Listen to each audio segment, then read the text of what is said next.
رکھنے کی عادت ڈلوائی جائے، بلکہ ان کے سامنے تو جھوٹ بولا ہی نہ جائے۔ مثال کے طور پر والد صاحب گھر میں آئے تو بچہ چپ جاتا ہے، بچہ چپ گیا دروازے کے پیچھے، تو اب وہ کہا جاتا ہے نا کہ کہاں ہیں کہاں ہیں، تو گھر میں سے کوئی کہتا ہے کہ وہ باہر چلا گیا، منا باہر چلا گیا، گڈو باہر چلا گیا۔ اب وہ جبکہ وہ باہر نہیں گیا، وہ گھر کے اندر ہے، تو ظاہر ہے کہ اب یہ تربیت ہو رہی ہے بچے کی کہ اس طرح یہ تو جھوٹ ہے، واضح واضح سامنے آپ کے سامنے جھوٹ ہے۔ تو اس طرح مطلب کہ ایک جو ٹریننگ بچے کی ہو رہی ہے وہ درست نہیں ہو رہی ہے۔ گھر میں ہم بھی جھوٹ نہ بولیں، ہم بھی فحش کلامی نہ کریں، بری باتیں نہ کریں، ایک دوسرے کے ساتھ بدتمیزی نہ کریں، انشاءاللہ گھر کا ماحول اسی طرح بنتا ہے۔ گھر ہو یا بچہ ہو، بہو ہوتی ہے، یہ تو آگتے ہی غور کر رہی ہے کہ اس گھر کا ماحول کیا ہے۔ اب گھر کا ماحول ایک دوسرے کی برائیاں، غیبتیں، چغلیاں اور ہر ایک کو اپنے فیور میں لینا اگر یہ ہوگا تو ڈیفینیٹلی وہ اس کے اوپر اس کا ایک نیگیٹو امپیکٹ پڑے گا اور وہ اس کو اس انداز سے لے گی، پھر گھر کا ماحول بہت بگڑنے کا اندیشہ ہے۔ اور اگر وہ آتے ہی دیکھے گی کہ اس گھر کے اندر بڑوں کی بڑی مطلب کہ عزت کی جاتی ہے، چھوٹوں پر شفقت کی جاتی ہے، اور بڑے مطلب کہ یہاں ویل مینرز کے ساتھ اور بڑے مہذب انداز میں ایک دوسرے کے ساتھ گفتگو کا سلسلہ رہتا ہے، دسترخوان کے اوپر بھی ایک دوسرے کے ادب اور احترام کا لحاظ رکھا جاتا ہے، بیٹا ماں باپ کو آگے بڑھاتا ہے، بھر کر ماں باپ کے پلیٹ میں کچھ ڈال کر اگر ماں کو پیش کرتا ہے، بار بار پوچھتا ہے، تو ڈیفینیٹلی کہ وہ آنے والے کا مائنڈ بنے گا کہ اچھا یہ گھر کا ماحول ایسا ہے۔ گھر میں لوگ دھیمی بات کرتے ہوں گے تو بچے میں دھیمی بات کرنے کی عادت ہوگی۔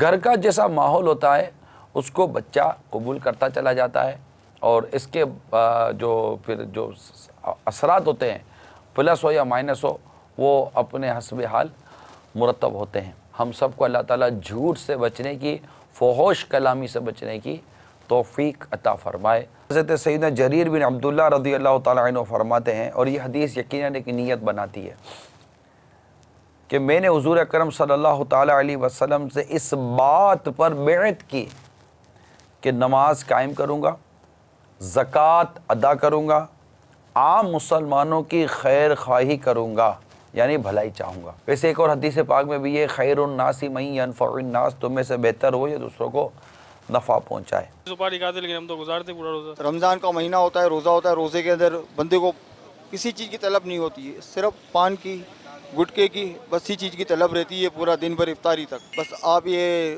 دعا کروائیں کہ اللہ تعالیٰ ہماری عادت کو چھڑوا دے۔ عادت نکلتی نہیں ہے، اب روزے میں بہت تکلیف ہوتی ہے، وہ روزے رکھ بھی نہیں سکتے، تو ان کو خود کو کوشش کرنا چاہیے کہ وہ گٹکا چھوڑ دیں، جیم چھوڑ دیں، کیونکہ اس کے نقصانات بہت ہیں۔ حقیقت تو یہ ہے کہ جو یہ کہتے ہیں کہ ہمیں تو طلب نہیں ہوتی، ہمیں تو نہیں، ہم تو روزہ رکھ لیتے ہیں، ٹھیک ہے، آپ کو طلب نہیں ہوتی، آپ کو یہ نہیں ہوتے، روزہ رکھ لیتے ہیں، لیکن اس کے جو نقصانات ہیں کیا اس کے اندازہ نہیں ہے آپ کو؟ پھر یہ مسجد میں دل نہ لگے، فوراً بھاگو پان کی دکان پہ جانا ہے، فوراً بھاگو سگریٹ پینا ہے۔ آپ کا سرمایہ کتنا ضائع ہو رہا ہے۔ آپ اگر اپنے سرمایہ پہ غور کریں تو آپ سال کے نہ جانے کوئی تو ہزاروں روپے اور کوئی لاکھوں روپے شاید یہ سگریٹ گٹکے پر خرچ کر دیتا ہوگا، بلکہ میں تو سمجھتا ہوں کہ اگر یہ پورے سال کا اماؤنٹ لے لیجئے تو آپ کے پورے سال کے اندر ایک بار عمرہ ہو جائے گا، مدینہ دیکھ لیں گے آپ۔ یہ پان گٹکے سگریٹ کے پیسے بچا کر تو اب دیکھو آپ، ماہ رمضان ہمارے ساتھ ہے، اللہ تعالیٰ کی کروڑ رحمت ہے، ایک گیپ ملا ہے آپ کو کہ جو روزہ رکھ رہے ہیں، جو اس کے عادی ہیں، وہ الحمدللہ میں سمجھتا ہوں باب المدینہ اور پاکستان کے اگر اوقات کار کو مجموعی طور پر دیکھیں تو مطلب ایک ٹھیک ٹھاک گھنٹے ہیں آپ کے پاس، 15 گھنٹے تقریباً آپ کے گزر جاتے ہوں گے۔ 4 سوا 4 بجے سے روزہ ہمارے یہاں بند ہوتا ہے، اور تقریباً 7:30 آپ لے لیجئے، چلے ایک موٹا ایک کیلکولیٹڈ میں حساب کی طرف جا رہا ہوں، تو تقریباً 4:15 بجے تک تو 12 گھنٹے ہو گئے، 3 گھنٹے ہو لے لیجیے 15 گھنٹے ہو گئے، تقریباً 15 ساڑھے 15 گھنٹے آپ کو ملے ہیں، اور 15 ساڑھے 15 گھنٹے تک آپ عام دنوں میں نہیں رک رہے تھے، 15 ساڑھے 15 گھنٹے یہ رک گئے، اور تو پھر آپ غور کیجئے کہ آپ چھوڑ سکتے ہیں۔ یہ آج پکا ارادہ، پکا عزم کر لیجئے۔ جو کہتے ہیں نا کہ ہم روزہ رکھ لیتے ہیں، ہم تو 4 5 آدمی کھاتے ہیں، کوئی مسئلہ نہیں ہے، ٹھیک ہے، آپ روزہ رکھ لیتے ہیں، اللہ تبارک و تعالیٰ آپ کے روزے کو قبول فرمائے، لیکن میرے میٹھے میٹھے اور پیارے پیارے اسلامی بھائی، اس عادت کو تو آپ اچھا نہیں نہ کہتے، اور جو کہیں گے جناب یہ فلاں وجہ سے نہیں چھوڑ سکتے، وجہ کوئی بھی ہو آپ چھوڑ سکتے ہیں، یہ کوئی ایسی چیز نہیں ہے، یہ آپ کے گلے پڑ گئی ہے، اس کو اتار کر پھینک دیں، یہ رکھنے والی چیز ہی نہیں ہے، پالنے والی چیز ہی نہیں ہے. کانفیڈنس یوز کریں. معاذ اللہ کتنے لوگ مغرب کی نماز جماعت چھوڑ دیتے ہیں، مجھے پتہ ہے، اس پان اور گٹکے اور سگریٹ کی وجہ سے جماعت چھوڑ دیتے ہیں، پان گٹکے سگریٹ کی وجہ سے.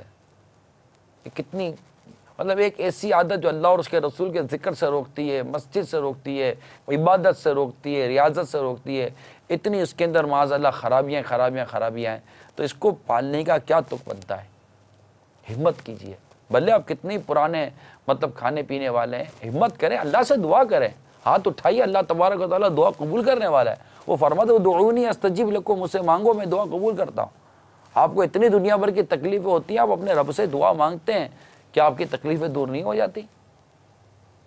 آپ دعا کیجئے، اللہ تعالیٰ مدد کرے گا، اللہ تعالیٰ اسباب پیدا کر دے گا، اللہ آپ کو ہمت دے گا، طاقت دے گا، قوت دے گا. خدا نہ خواستہ اگر پھر کبھی آپ کا ارادہ جیسے پاؤں پھسل جائے اور کر لیں، فوراً دوبارہ آپ پکی نیت کریں.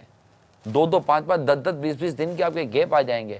پھر اللہ نہ کرے ایک آدھ ٹائم اگر کوئی اللہ نہ کرے اگر پھسل گئے، پھر کھڑے ہو جائیے، پھر دوڑیں گے. جیتیں گے یار، ہم جیتیں گے انشاءاللہ تعالیٰ. ہاں یوں تھوڑا ہمت میں جیتیں گے، اور انشاءاللہ پان گٹکا سگریٹ خلاص آج سے ختم، اور آج سے انشاءاللہ تعالیٰ ہم بالکل مدینہ ہو کر رہیں گے. ہمت کیجئے، شاباش، ہمت کیجئے. اللہ آپ کو اور ہمت عطا فرمائے. صلو علی الحبیب صلی اللہ تعالی علی محمد. 500,000 لوگ رہتے ہیں تو سب کے سب تو عادی نہیں بن جاتے. مسئلہ ہے کہ لوگوں نے آپ نے فرینڈ سرکل کیسا اختیار کیا ہوا ہے. جو بری صحبت ہے، بری سوسائٹی ہے، وہ چاہے آپ کے اندر کوئی چیز شرائط کر رہی نہیں کر رہی، وہ جو اللہ کا نافرمان ہے اس کی تو صحبت چھوڑنی ہے. یہ تو ایک ٹاپک ہی ایک چینج ہے. مگر ساتھ ہی ساتھ جو اس طرح کے عادی بنتے ہیں، ان کو چاہیے کہ اپنی اس طرح کی گیدرنگ اور ماحول کو چھوڑیں، اور یہ بس چھوڑ دیجئے. اس کے لیے امیل سنت کا ایک رسالہ ہے، پان گٹکا.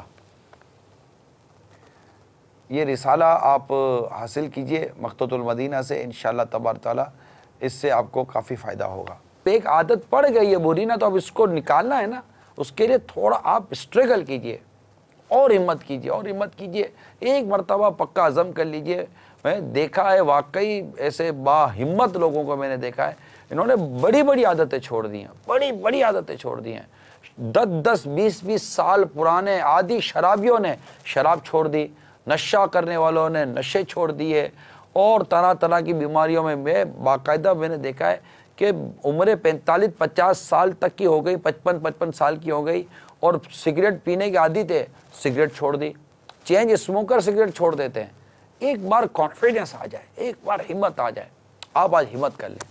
مجھے بالکل SMS بھیجیں آپ کہ ہم آج سے بعد سگریٹ نہیں پئیں گے. مجھے بالکل آپ پیغام دیں. اللہ آپ کو ہمت دے. اپنے ماں باپ کی دعائیں لیں یار. شہزادی کونین ہے سیدہ زہرا، شہزادی کونین ہے سیدہ زہرا، سیدہ زہرا، سیدہ زہرا، سیدہ زہرا، شہزادی کونین ہے سیدہ زہرا، شہزادی کونین ہے سیدہ زہرا.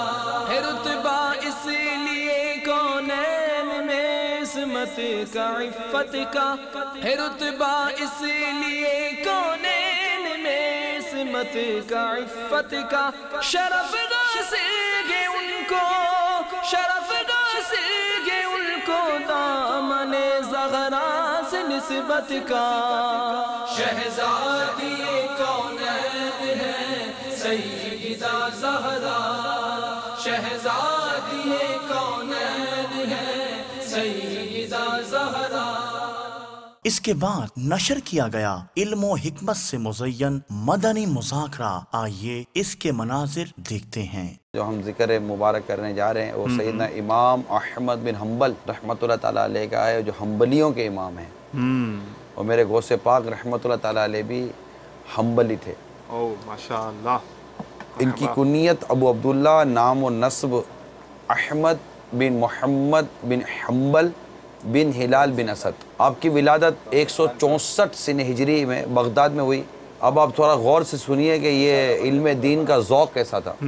سب سے پہلے آپ بغداد کے محدثین و فقہاء سے علمی استفادہ کیا آپ نے. اس کے بعد آپ مکہ مکرمہ، اس کے بعد مدینہ منورہ، اللہ اللہ، پھر کوفہ، پھر بصرہ، پھر یمن، پھر شام، پھر آگے کوئی جزیرہ لکھا ہوا ہے۔ جب میں نے آپ کے اساتذہ کی فہرست دیکھی تو بڑے بڑے نام آپ کے اساتذہ میں شامل ہیں۔ اللہ اللہ، امام ابو یوسف رحمۃ اللہ تعالیٰ علیہ آپ کے استادوں میں تھے۔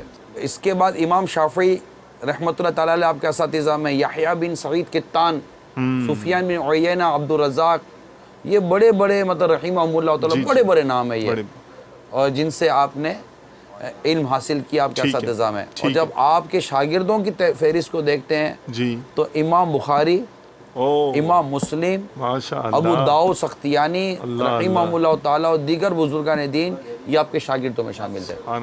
حضرت سیدنا امام احمد بن حنبل کے بیٹے حضرت سیدنا عبداللہ رحمۃ اللہ تعالیٰ علیہ فرماتے ہیں کہ میرے والد محترم ہر رات ایک منزل قرآن حکیم پڑھتے اور 7 روز میں قرآن مجید ختم فرماتے، پھر صبح تک کھڑے ہو کر عبادت کرتے رہتے۔ آپ ہر روز 300 رکعت نماز ادا فرماتے تھے۔ آپ کے صاحبزادے فرماتے ہیں کہ جب آپ پر کوڑے برسائے گئے، کمزور پڑنے پر جو آپ کی جو 300 رکعت تھی یہ کم ہو کر کتنی ہو گئی ہوں گی؟ 150 رکعت ادا فرماتے تھے۔ حضرت امام احمد بن حنبل کی وفات کے 230 برس کے بعد آپ کی قبر کے پہلو میں جب ابو جعفر بن ابی موسیٰ کے لیے قبر کھودی گئی تو اتفاق سے آپ کی قبر کھل گئی۔ لوگوں نے دیکھا کہ 230 برس گزر جانے کے باوجود حضرت سیدنا امام احمد بن حنبل رحمۃ اللہ تعالی علیہ کا کفن صحیح و سالم اور آپ کا جسم بالکل تر و تازہ تھا۔ سبحان اللہ۔ جو کتاب آج ہم لائے ہیں تعارفی طور پر، جس کو ہم چاہتے ہیں کہ اسلام بھائی اس کو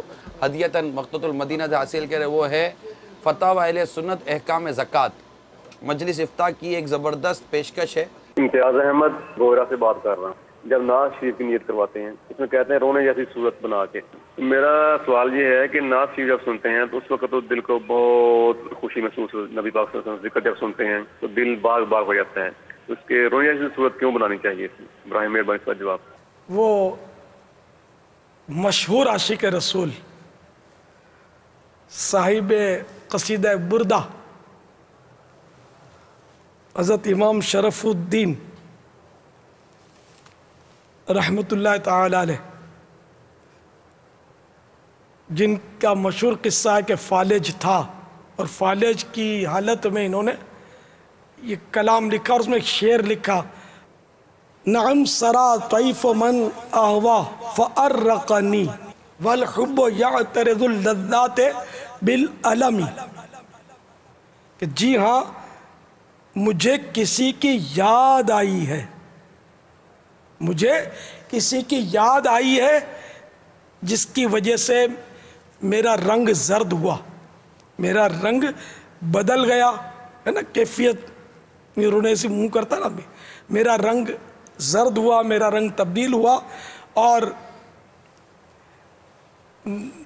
بے شک محبت جو ہے، محبت وہ خوشیوں کو غم سے بدل دیتی ہے، یعنی خوشی کو غم سے بدل دیتی ہے۔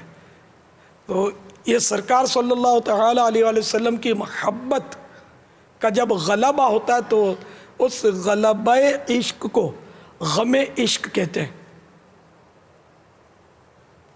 غم مدینہ مانگتے ہی نا اپنے، تو مدینہ کی کوئی نہیں بولتا کہ خوشی مدینہ، غم مدینہ، یعنی کہ غلبہ غم کا، یعنی عشق کا غلبہ غم۔ اس طرح کے شعر غم کے تعلق سے کہیں اعلی حضرت کے بھی مل سکتے ہیں، ان کے بھی ہیں، ذوق نعت میں بھی ہیں، حضرت مولانا حسن رضا خان کے۔ تو اس لیے مطلب سرکار صلی اللہ تعالیٰ علیہ وآلہ وسلم کی محبت میں رونا یہ تو عاشقان رسول کا شروع سے سلسلہ رہا ہے۔ حضرت بلال حبشی رضی اللہ تعالیٰ عنہ تو مشہور ہیں اس میں کہ مدینے میں انہیں جب سرکار صلی اللہ تعالیٰ علیہ وآلہ وسلم کا وصال ظاہری ہوا تو ان کو تو مدینے میں رہنا ہی مشکل ہو گیا، کہ جہاں دیکھیں سرکار کے نقش قدم، اور کہ یہاں ہم سرکار کے ساتھ یوں تھے، یہاں یوں تھے صلی اللہ تعالیٰ علیہ وآلہ وسلم، تو یہ مدینہ چھوڑ کے یہ ہجرت کر گئے، یہاں رہ نہیں پا رہے تھے غم عشق میں۔ تو اس لیے وہ حلب تشریف لے گئے، جو کہ ملک شام میں حلب یا حلب، اور وہیں آپ کا مزار شریف دمشق میں ہے۔ تو بہرحال تو یوں عشق میں یہ ایک غم کی کیفیت بنتی ہے۔ بعض اوقات تو بہت عرصے کے بعد اگر بیٹا سفر کر کے اپنے گھر آئے تو باپ کے بھی وہ خوشی کے آنسو نکل آتے ہوں گے، ہے نا، ایک غم کی کیفیت اور رونا بن جاتا ہوگا۔ یہ تو عام ہے، خوشی کے آنسو تو ایک مشہور ہے، مطلب کہ بظاہر وہ غم کی کیفیت ہوتی ہے لیکن باطن وہ خوشی ہوتی ہے، جس کی وجہ سے خوشی کے مارے بندہ رو پڑتا ہے۔ اور ہم کیوں نہ روئیں، ہم کیوں نہ روئیں، یہ ہم امام حسن بصری رضی اللہ تعالیٰ عنہ کے حوالے سے سنتے ہیں کہ ہم کیوں نہ روئیں۔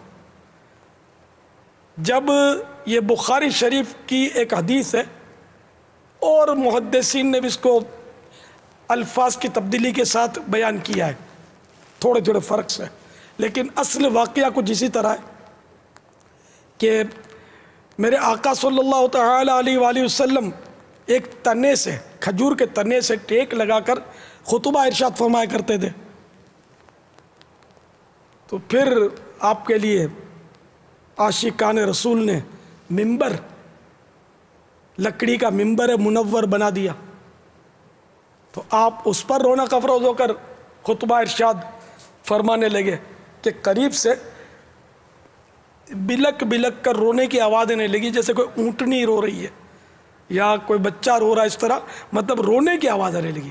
تو جب نگاہ کرم فرمائی تو وہی ستون جو تھا کھجور کا، اس سے رونے کی آواز آ رہی تھی۔ تو ایک روایت کے مطابق میرے پیارے آقا صلی اللہ تعالی علیہ وآلہ وسلم ممبر منور سے نیچے تشریف لائے، آگے بڑھے، اس ستون کو سینے سے لگا لیا، جو روتا ہے اس کا کام ہوتا ہے، تو سینے سے لگا لیا۔ اور اب وہ کیا راز و نیاز کی باتیں ہوئی یہ کچھ میں نے پڑھا نہیں ہے، سرکار نے کس طرح سینے سے لگانا ہی سب سے بڑی تسلی ہے۔ تو بہرحال یہ کہ وہ ستون مبارک کا رونا بند ہو گیا جب سینے سے لگایا میرے آقا صلی اللہ تعالی علیہ وآلہ وسلم نے۔ اور اب روایتیں اس کی مطلب مختلف ہے، تو اس میں یہ کہ سرکار صلی اللہ تعالی علیہ وآلہ وسلم کی طرف سے اس کو اختیار دیا گیا کہ تم چاہو تو تم میں پھل لگیں اور لوگ تم سے استفادہ کریں، تم چاہو تو تم کو جنت کا درخت بنا دیا جائے۔ تو اس نے جنت کا درخت بننا قبول کیا۔ تو پھر اس ستون کو میرے آقا صلی اللہ تعالی علیہ وآلہ وسلم کے اس کھجور کے جو تنا تھا، تو اس مبارک تنے کو میرے آقا صلی اللہ تعالی علیہ وآلہ وسلم کے ممبر منور کے نیچے دفن کر دیا گیا۔ یہ بھی ایک روایت ہے۔ تو سیدنا حسن بصری رضی اللہ تعالی عنہ فرماتے ہیں کہ وہ درخت کا بے جان تنا سرکار صلی اللہ تعالی علیہ وآلہ وسلم کی جدائی میں بلک بلک کر رونے لگا، تو مومن کو تو سرکار صلی اللہ تعالی علیہ وآلہ وسلم کے فراق میں زیادہ رونا چاہیے۔ رونے والی آنکھیں مانگو، رونا سب کا کام نہیں۔ ذکر محبت عام ہے لیکن سوز محبت عام نہیں۔ یاد نبی پاک میں جو روئے عمر بھر، یاد نبی پاک میں جو روئے عمر بھر، مولا مجھے تلاش اسی چشم تر کی ہے۔ مدنی مذاکرے کے بعد دیکھا سلسلہ فیضان سحری اور امیر اہل سنت دامت برکاتہم العالیہ کی سحری کے مناظر۔ میرے میٹھے میٹھے اور پیارے اسلامی بھائیوں، سلسلہ فیضان سحری ہے اور آج ہمارا موضوع ہے ذکر اللہ۔ میرے میٹھے اور پیارے اسلامی بھائیوں، منقول ہے کہ ایک شخص رات کو ذکر اللہ میں مشغول تھا اور اس کی زبان پر اللہ اللہ کا ورد جاری تھا۔ شیطان نے اس کو جھڑک کر کہا، اے کمبخت، کب تک اللہ اللہ کی رٹ لگائے جائے گا؟ ادھر سے تو کوئی جواب ملتا ہی نہیں، اور تو ہے کہ مسلسل اسی کو پکارے جا رہا ہے۔ شیطان کی بات سن کر اس شخص کا دل ٹوٹ گیا، پھر سر جھکایا تو نیند آ گئی۔ عالم خواب میں دیکھا کہ حضرت خضر علیہ السلام تشریف لائے اور فرما رہے ہیں، اے نیک بخت، تو نے ذکر حق کیوں چھوڑ دیا؟ تو اس نے کہا، بارگاہ الہی سے تو مجھے کوئی جواب ملتا ہی نہیں، اس لیے فکر مند ہوں کہ کہیں میرا ذکر اللہ رد ہی نہ کر دیا گیا ہو۔ حضرت خضر علیہ السلام نے فرمایا کہ بارگاہ الہی سے مجھ کو حکم ہوا ہے کہ تیرے پاس جاؤں اور تجھ کو بتاؤں کہ جو تو اللہ تعالیٰ کا ذکر کرتا ہے وہی ہمارا جواب ہے۔ تیرے دل میں جو سوز و گداز پیدا ہوتا ہے وہ ہمارا ہی تو پیدا کیا ہوا ہے، اور یہ ہمارا ہی کام ہے کہ تجھ کو ذکر اللہ میں مشغول کر دیا ہے۔ تیرے ہر بار یا اللہ کہنے میں ہماری 100 لبیک پوشیدہ ہیں۔ سبحان اللہ، سبحان اللہ، کیا ایمان افروز واقعہ ہے۔ یعنی جو ذکر اللہ کرتا ہے، اب بعض اوقات لوگوں کے ذہنوں میں سوال، شیطان کا تو کام ہی یہی ہے نا، وسوسے ڈالے کہ بھائی تم اللہ کو یاد کر رہے ہو، وہاں سے تو کوئی جواب آ نہیں رہا۔ ارے جو پکارنے کا سلیقہ دیتا ہے، جو پکارنے کی توفیق دیتا ہے، اسی کا تو کرم ہے کہ ہماری زبان اس کا ذکر کرتی ہے۔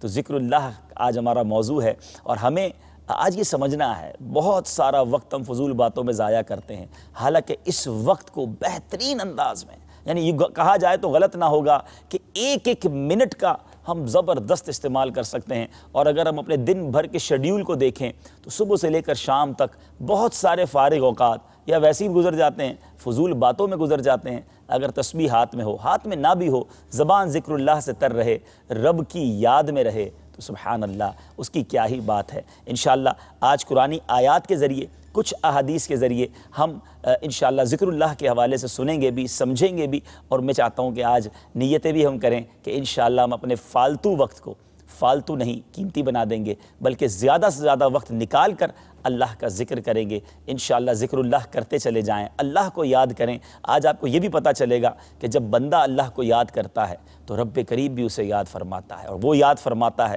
تو کیسے یاد فرماتا ہے وہ بھی سنیں گے۔ کالز ہمارے پاس موجود ہیں، آئیے کچھ کالز کو شامل کرتے ہیں۔ صلو علی الحبیب صلی اللہ تعالی علی محمد صلی اللہ علیہ وسلم۔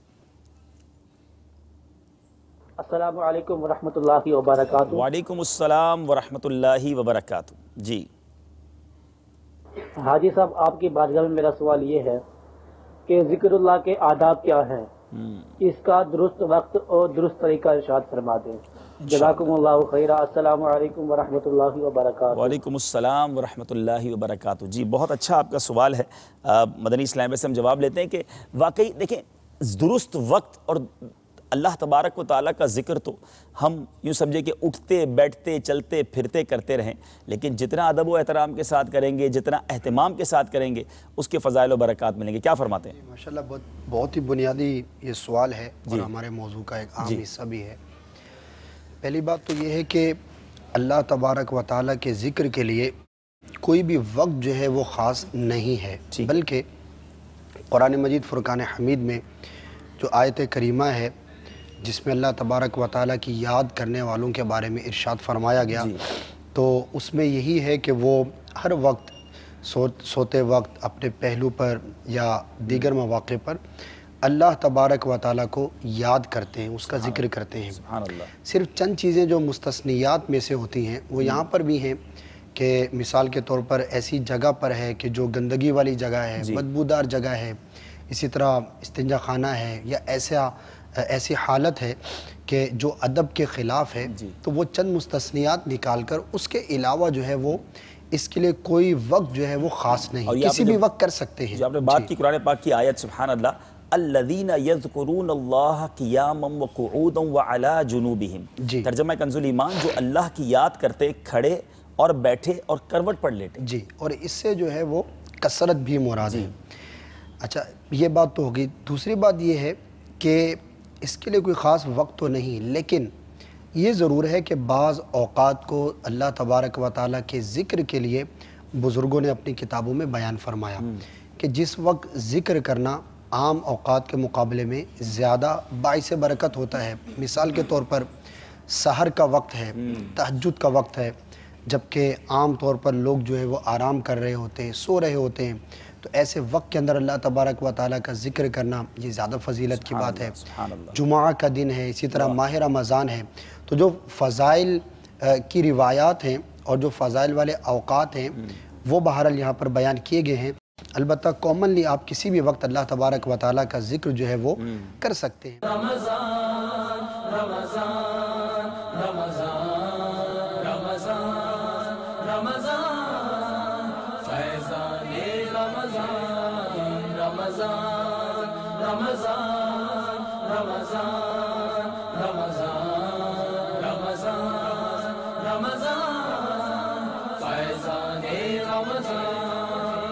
بخشش ملے گی سب کو، رحمت ملے گی سب کو، بخشش ملے گی سب کو، رحمت ملے گی سب کو، یہ کہہ رہی ہوا ہے رمضان آ گیا ہے، یہ کہہ رہی ہوا ہے رمضان آ گیا ہے۔ رمضان رمضان رمضان رمضان رمضان رمضان فیضان رمضان رمضان رمضان رمضان رمضان رمضان رمضان فیضان رمضان۔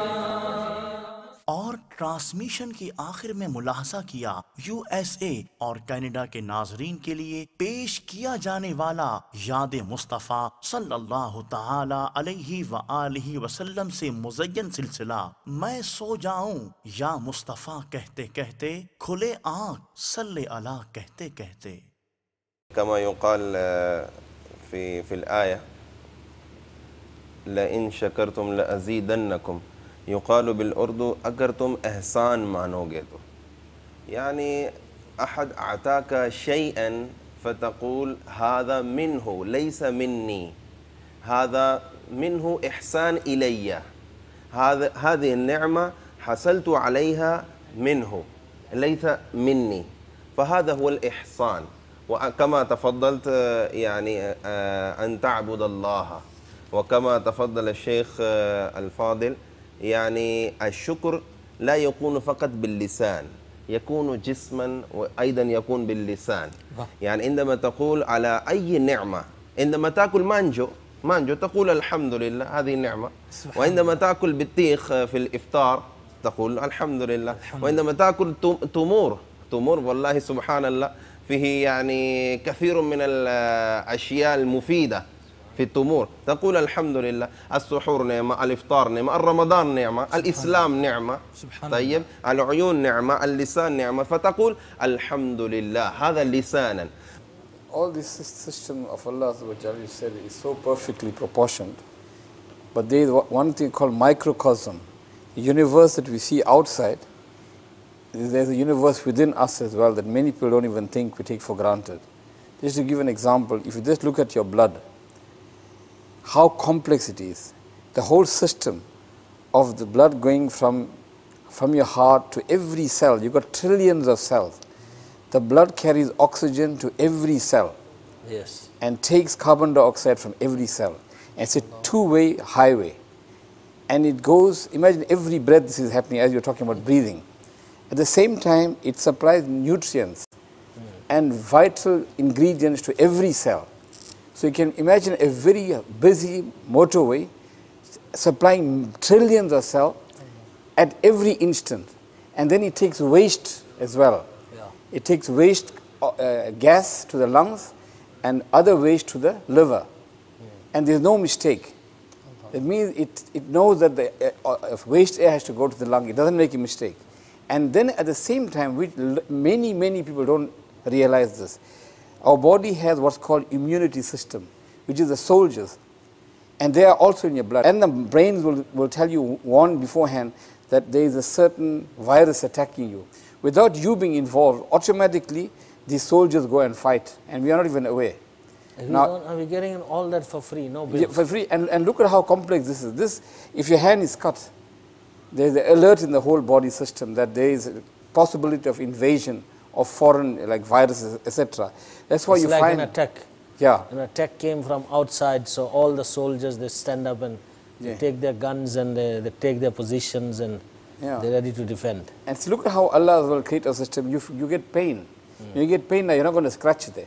You become more careful. Because imagine if there's no pain and you see that and you scratch and you put more germs in. Now your body starts throbbing to alert you, listen that, and you start taking care. Now what happens? Normally if there's like a flu virus or any other virus, they're in your body, whenever they overcome foreign viruses, this become part of the army. And they send this now to fight. Now if there's a new strain, new virus, and the body doesn't know, look at how Allah SWT made, and we make shukr of this.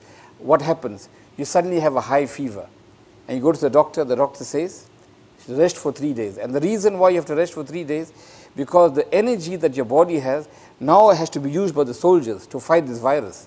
But now if you don't follow doctor's orders and go and work and start running and doing this, the energy is not being used and you will stay sick longer. Therefore doctors, even if they give medicine, whatever they say, rest for 3 days. And the why 3 days? That's the time. So eventually you find that your body system, your immune system overcomes that virus and that becomes part of your army. Now next time the virus comes, you don't have to go and take injections or whatever. And look at how much shukr you must make to Allah subhanahu wa ta'ala that if the virus comes and it was given to us, we must go identify that virus. Now send it to the laboratory, identify what it is, then look what system we have inside. By the time we do that, we'll be dead. So now, why every human being got teeth in the mouth? Why the nose is between the eyes? You know, why some people's legs are not on their heads? Why our hands are not behind our back? Okay, why everybody's fingers are like, you know, you got these joints. Now imagine if the fingers were straight bones. How would you have caught things?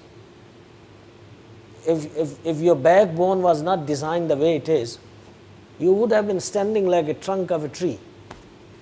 If someone, you know, puts you on the ground, you're lying straight. You can't make ruku, you can't make sajda. So the things that happen coincidentally, do you find this order in them? I mean, you want to use intellect, you want to use reasoning. Yes, there's a reasoning. Things that have, you know, things that are result of coincidence, they don't have an order. Things that have an order, they are planned, designed and manufactured.